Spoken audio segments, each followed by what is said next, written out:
Hey, I got these truthburgers, man. Want some? No. You can't handle the truth. I just want to be in my safe space. By decolonizing the screen, what I mean is just don't make it so white. We'd love to see more female directors. To see fat women romanced and deliciously sexually owning their bodies. It's our time to have wage equality once and for all and equal rights for women in the United States of America. The idea that that only George Lucas holds the key for what we understand to be Star Wars is just untrue. I feel like Star Wars is very patriarchal. There will no longer be a time where you can say there are no elves of color. So we erased that one. Watching the show as a brown Muslim myself with two brown Muslim daughters, all I could think about was, wow, I never had shows like this when I was a kid. And it's yet again the importance of representation in the writer's room, on set, at the executive producer level. Diversity, and the inclusion. Diversity, inclusion, representation. Once again, a bunch of internet racists are upset that a fictional character is being played by a black person. Got a certified fucking fresh rating on Rotten Tomatoes. That never happens for any Kevin Smith shit whatsoever. But oddly enough, if you look over at the audience score, it's like the worst of my career. We are both activists off screen. We have a deep-rooted connection to wanting to make the world a better, more equitable place. We have to beg and plead for everyone we know to vote in 2020. And here are the all-male nominees. We feel entitled to artificially inseminate a cow, and when she gives birth, we steal her baby. God damn it, you people are fucking insane! What's better than a bunch of rich, privileged assholes who play make-pretend for a living and who are probably into some weird, kinky, and taboo shit virtue signaling to us, the fans, from the comfort of their very small Beverly Hills mansions. That's my crib. It ain't much, but it's all I got. Please forgive us, holy ones. We can only hope to be as morally righteous as you angels someday. I mean, what do us stupid fans know anyways? We totally haven't been the ones to buy movie tickets, merchandise, pay for streaming services, watch your TV shows. You know, all the stuff that makes you guys rich enough to afford a Lamborghini. God, I can't wait for Mom to save up enough money for that boob job. Then she'll be able to marry a rich guy. I want you to get breast implants, Mom, so that rich guys like you and we can go live in a sweet house. Hell yeah. And then we'll be righteous enough to lecture all you poor peasants on politics and morality while we live lives of debauchery ourselves. Get undressed. Get undressed? Remove your clothes. Gentlemen, please. Or would you like us to do it for you? That's just what I wanted. Can't wait. Anyways, while putting together our last video on how Hollywood emasculates black men, Aiden and I became inspired to take a broader look at how liberal Hollywood misrepresents other groups of minorities. Too often, they're cast for roles that feed into stereotypes. By doing so, Hollywood plays into identity politics and race baiting, while alienating the fans. Whether it's race/gender swapping pre-established characters or heavy-handed political themes, they've shown that they don't care about the audience. Just look at how Hollywood will insult the fans by calling them racist or misogynistic for not liking their politically charged content. My real plea is for men to have enough empathy to go see movies starring women, because I've been asked to go see movies starring men my entire life and happily have done so, and I don't know why men don't return the fucking favor. Oh, how about this? How about you? Suck my balls! So it's that time again, huh? What time is it? Hell yeah, it's time for some fucking judgment. In the name of Jesus! Oh, thank you, Jesus. I execute judgment on you! Stay down. Final warning. I could do this all day. Haven't you had enough? I could do this all day. If you need any proof that liberal Hollywood does not give a shit about minorities, then look no further than the race and gender swapped characters of recent years. Nothing is more lazier than taking an established character and race or gender swapping them for the sole purpose of virtual signaling. Earlier this year, HBO Max released Velma, an adult version of the beloved kids' cartoon Scooby-Doo, without Scooby-Doo. Fred's a rich white guy with a tiny dong. And everyone was race swapped. You buzzed? No, Shaggy. Go back to sleep. Sleep nothing. I'm fixing me a super shaggy sandwich. And how do you feel about race-blind casting, Daphne? Well, as an Asian woman, I think it's cool. White girl with too much money. You don't know me. I'm a white girl who's bored. Okay, we kissed, but it's not a big deal. You possibly being gay is a huge deal. For one, it reduces me to the cliched straight best friend. Holy shit!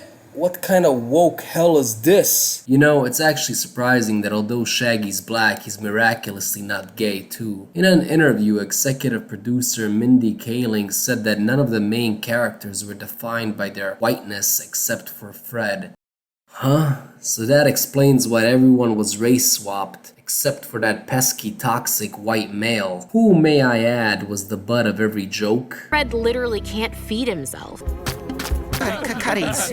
Mother, cutties. Oh my god, he is just like a little boy. For a bunch of egotistical maniacs who claim to be for equality, Hollywood is the one doing the discriminating. The amount of virtual signaling, race baiting, and identity politics is enough to make Disney blush. All that's missing from completing this liberal utopia is if bestiality was positively portrayed by having Scooby-Doo happily married to a feminist with kids. Blade, Black Panther, Luke Cage, Storm, Black Widow, Elektra, Misty Knight, and the list goes on are original characters who serve as examples of real diversity and not the phony shit that Hollywood flushes out today. They weren't created to swap out a white male or to push some politically charged message. In the same interview, Mindy Kaling said, Indian American girls can identify with Velma too. No fucking shit, dumbass. In reality, you'll find that human beings can relate to one another despite their race, ethnicity, or gender. But for Hollyweird, you can only identify with someone if they have the same color skin as you. Take Batman for instance. His parents were murdered when he was a child. Apparently only straight white men can relate to this. In The Fresh Prince of Bel-Air, Will is heartbroken over his estranged father not wanting to build a relationship with him. By Hollywood's logic, only black men can relate to this. But the truth is, many people will find both stories relatable because it's not something that's exclusive to race. And we're not naive to the fact that there are people who share similar experiences due to their backgrounds. But Hollywood makes it seem like that's the only way that human beings connect with one another. Like if the cure for racism and misogyny is by shitting on the past and creating politically correct versions of old IPs.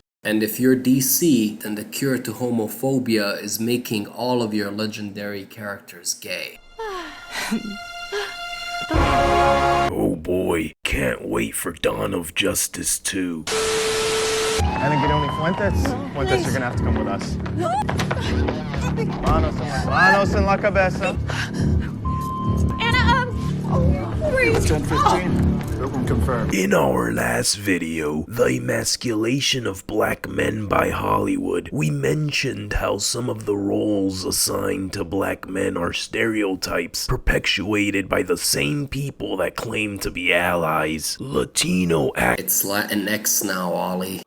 Sounds like a futuristic porno. How many Latinos, sorry, Latinx people, use this term? Is it even official? Who came up with this shit? Because, Ollie, white liberals did not like that the Spanish language was gendered, so to make themselves feel better, they butchered it and made up some bullshit word, then told all the Latinos how to use their own language. Wow, How inclusive of them. Anyways, modern Hollywood thinks that by casting a Latinx person into a role where they deal with immigration issues, racism, and xenophobia, that it makes all Latinx people feel heard and understood. But that's all bullshit. And they do this with all minorities, while beating us over the head with points on how we should all blame the evil white man. According to his home care nurse, Agent Sadusky tried to give you a letter addressed to his grandson Liam. Yeah, but I didn't take it. Your boss says you're undocumented. I have DACA. You're not in any kind of trouble, as long as you tell us the truth. So, the National Treasure franchise was a series blessed with the greatest actor of all time. I'm a vampire! I'm a vampire! I'm a vampire! In 2023, he's replaced as the lead by a Latina chick of Mexican descent named Jess. And of course, her story is that she's an undocumented immigrant. You cannot make this shit up. Look, you want to replace Nicolas Cage and cast a Latina surrounded by characters more diverse than them kids on Captain Planet? Fine, that's cool. But does her story have to be so stereotypical? Obviously, there are immigrants who deal with the issue of deportation, but the message here is too on the nose. If those feds find out that you lied to them, you could be detained or deported. They weren't real feds. Otherwise, they would have known that I can't be FBI until I'm an American citizen. Let's just reality check. Please, on your dream job, there's no guarantee that you'll ever get your citizenship. This is supposed to be a franchise about hunting for rare treasures and solving mysteries. Seriously, you guys? The fuck? Yep, Hollywood's idea for getting Latinos more representation is by casting them into roles where they're illegal immigrants facing deportation. I mean, when they're not being cast as some Desi Arnaz ripoff. I keep forgetting here in America you call them flapcakes. Come again. Hot jacks? You were closer with tortillas. They are hot cakes. Oh. You must promise me you will not interfere with my show. No funny business, okay? Terminator Dark Fate, Multiverse of Madness, and Wakanda Forever all have Latino actors and all have themes dealing with refugees and immigration. This is not real diversity and representation, people. It's stereotyping Latinos and another example of Hollywood playing into identity politics. We are losing our way of life and our culture. There are millions of Mexicans coming. Oh, God. And don't make us erase things. They're putting children in cages. But the parents have some blame here. For wanting a better life for their kids? For breaking the law. Marta, your family is from Uruguay, but you did it right. I mean, what I'm saying is they did it legally. She did it the right way. I'm fed up with this world. Oh my God, do you guys remember Straight People? Yeah, they had a nice run. It's no secret that in the past few years, LGBTQ plus characters have been more common on the big and small screen. But if you're a member of this community, is it anything to brag about? Like with other groups of minorities, Hollywood has shown no sincere effort in creating original gay characters. They're just swapping out the ones who were always written as straight and calling it inclusivity.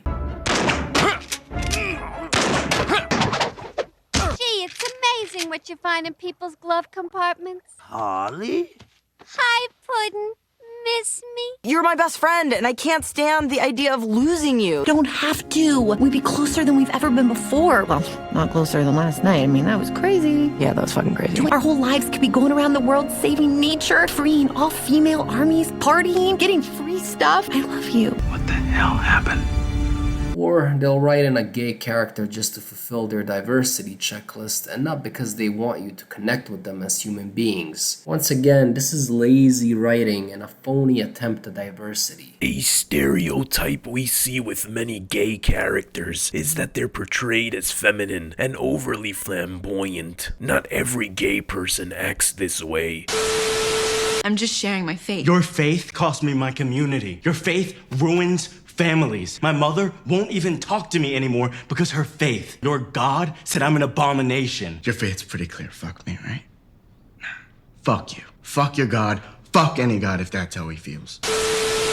Oh yes, and then there's this cliche, religion versus homosexuality. The character who faces homophobia and alienation from their religious family, friends, and community. Christianity is evil, Jesus is evil, and God is evil are usually the messages of these stories. It's basically like the writers are saying Christianity is outdated and should be abolished. And there are people from the LGBTQ plus community who have faced these issues. But once again, Hollywood likes to generalize people, just like these writers love defining black, brown, and Latino characters by the color of their skin and ethnicity. They define gay people by their sexual orientation. Liberal Hollywood doesn't write with the goal of developing the content of a character. They create them with the intention of exploiting their appearance first, so that they can present them as victims and pander to identity politics.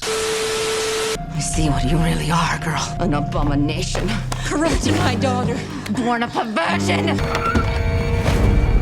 God knows what you are, girl. You'd better pray for mercy on your damn soul. That's a little on the nose, don't you think? Spent 6 weeks on ancient Rome and ancient Greece, but 6 minutes on ancient Persia and Byzantium. History written by the oppressors, that's all I'm gonna say. Yes, history taught by the oppressors, aka white people bad, has been Disney's favorite theme for the past few years. Well, to be more specific, it's straight white men bad, because liberal white women consider themselves as minorities too. The reason women in nearly every industry are not represented in powerful positions is because women are being discriminated against or retaliated against for hiring and for promotion. God damn that patriarchy. But seriously, for some reason, liberal Hollywood really hates white men, despite many of them being white themselves. This happens to be the Twilight Zone. Let's take another look at Velma. Why would Fred kill Brenda? Why wouldn't he? If I were a rich white dude, I'd kill everybody just to get away with it. What kind of message is this? Are they seriously implying that all white people get away with murder? You want to talk about toxic fandom or toxic masculinity? But the creators of the show are the ones who are truly toxic for even pushing this bullshit propaganda.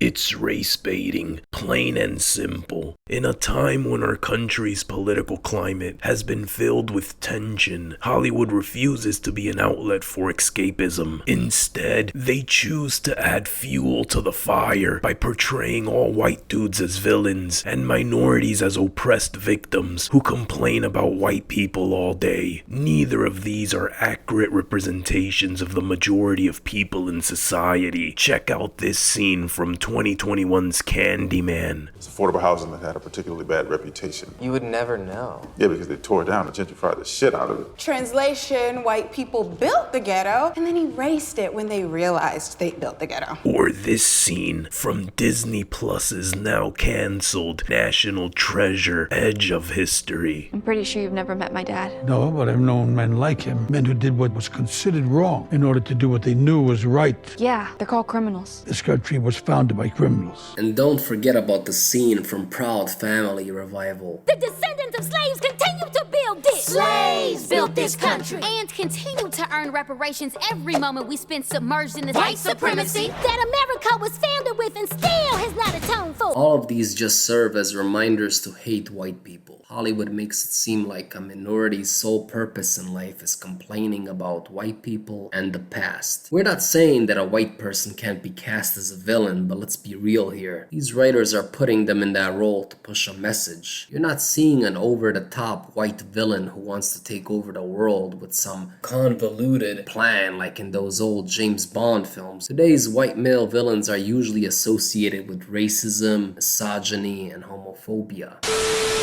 But the position of Santa has mostly been a white man's game. There has never, ever been a woman Santa Claus. Exactly, it's fucking crazy. Things have gotta change. Kill him.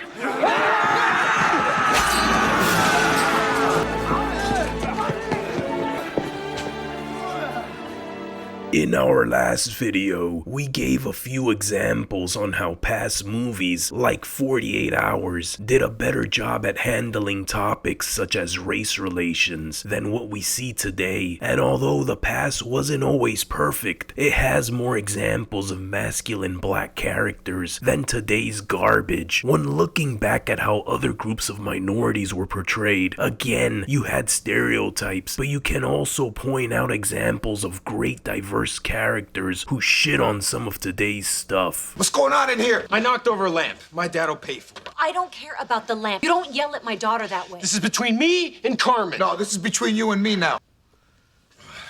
In the George Lopez show, we follow George Lopez himself as the manager of an aviation factory and his Mexican-American family. He goes through relatable situations such as trying to make ends meet or working through the complicated relationships that many parents face once their children hit those adolescent years. It wasn't a show pandering to identity politics by solely focusing on stereotypical stories about illegal immigration, deportation, and the evil white man being out to get this innocent Latino family. Looks like an illegal immigrant. Where are you from? Oakland. I heard Mexico. 1998's swashbuckler film, The Mask of Zorro, is another example of a fun movie with a great Latino lead in Antonio Banderas. No identity politics, race baiting, or condescending characters preaching to the audience. Just a fun 90s film with great performances and scenes like this.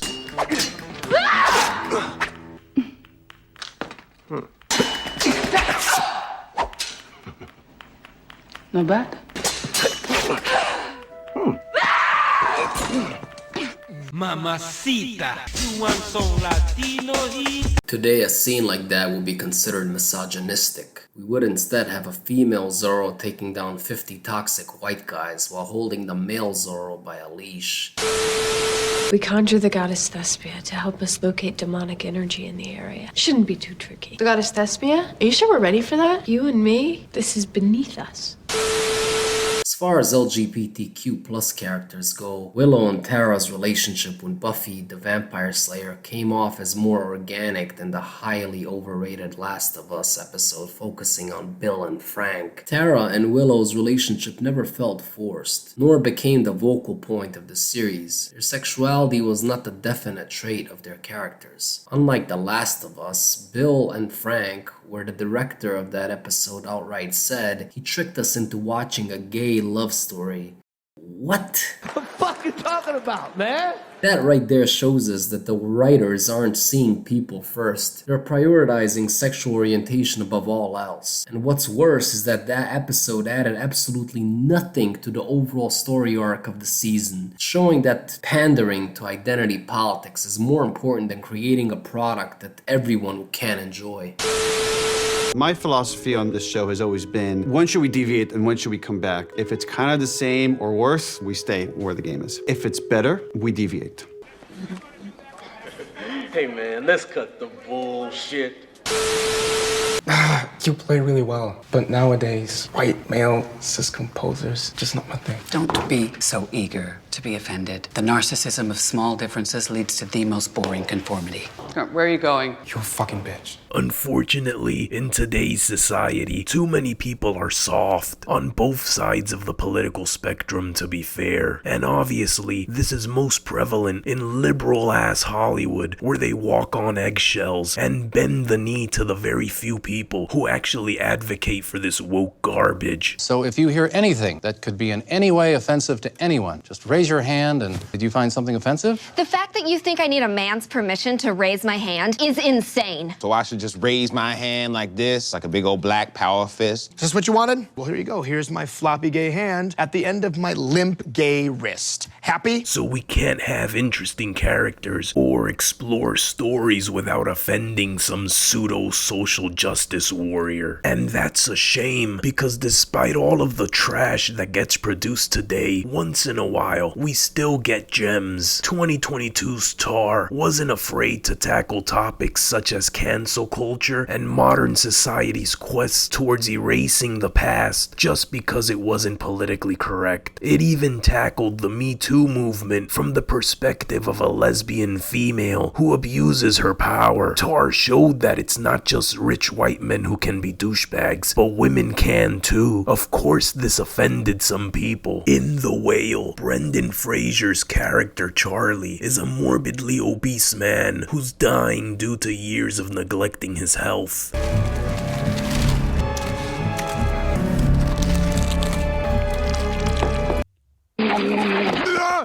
You guys are Nazis, man! You're freaking Nazis!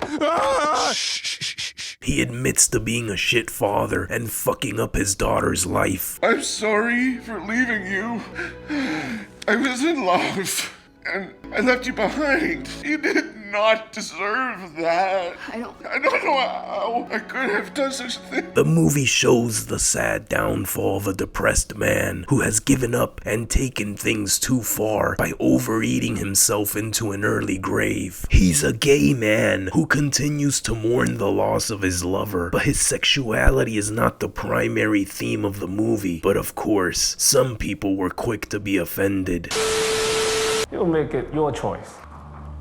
You, come with me. Think twice before accepting. Movies like Top Gun Maverick and franchises like John Wick and The Fast and the Furious also serve as good examples on how to portray diversity without promoting identity politics and none of that woke liberal nonsense. For all the batshit crazy action that happens in these movies,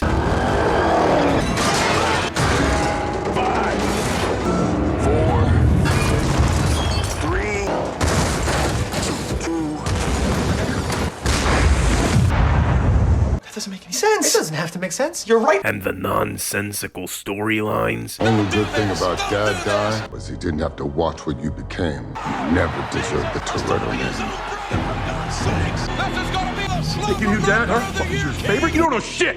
the diverse cast actually feels and looks natural. Nothing looks out of place. You'll find good and bad guys of all backgrounds. It's not just some strong white woman with a supporting cast of minority characters versus the evil straight white man. It's also a nice touch and more realistic when movies like these explore diversity by going to different countries instead of making it seem like every single inch of the United States is evenly packed with people of all races, ethnicity, religion, and so forth. No place on the globe is like this, but Hollywood refuses to accept that. If Hollywood would get their heads out of their own asses, we would be getting more characters and stories like these. Instead, they cast minorities, be they gay, black, Latino, Asian, Muslim, and so forth, and stereotype them by pushing identity politics. Proper diversity should be promoted, but liberal Hollywood's version of it is to create hate and division, not equality. In some ways, entertainment has always reflected the zeitgeist of the time, but it's also about escapism, creativity, and imagination. Welcome aboard! You've just set sail on the SS Imagination! And honestly, our society could use some of that now more than ever. P.S. Hollywood, if you want tips on how to portray real diversity, just reach out to our single mom. Her vagina's been more inclusive than that Virgin Atlantic commercial. Holy shit, Aiden. What did you say? Oh shit, run. Possible double whammy for Hollywood. With union writers already striking, actors may soon join them as both unions bargain for better royalties in the new streaming world. Just please Pay us more money so that we can continue to say More dumb shit like this. I mean, I know socialism is a charged word, but we could learn a lot from these. Get out, get out, get out of my life! I'm a shit socialist because I have too much. I have too much abundance in my life. I'm not a worthy socialist. I know I'm safe when I'm with my friends or other non-binary people. Non-binary? People who aren't female or male. I always knew my pronouns felt right, but what a wonderful word for a wonderful experience. Why? How can fandom be toxic? It's about love. You don't fucking understand. These movies are important to people. I like to make men uncomfortable. I enjoy making men uncomfortable. Why is this happening to me? Why? Have you not heard that scatterback? It's over. God, forgive me.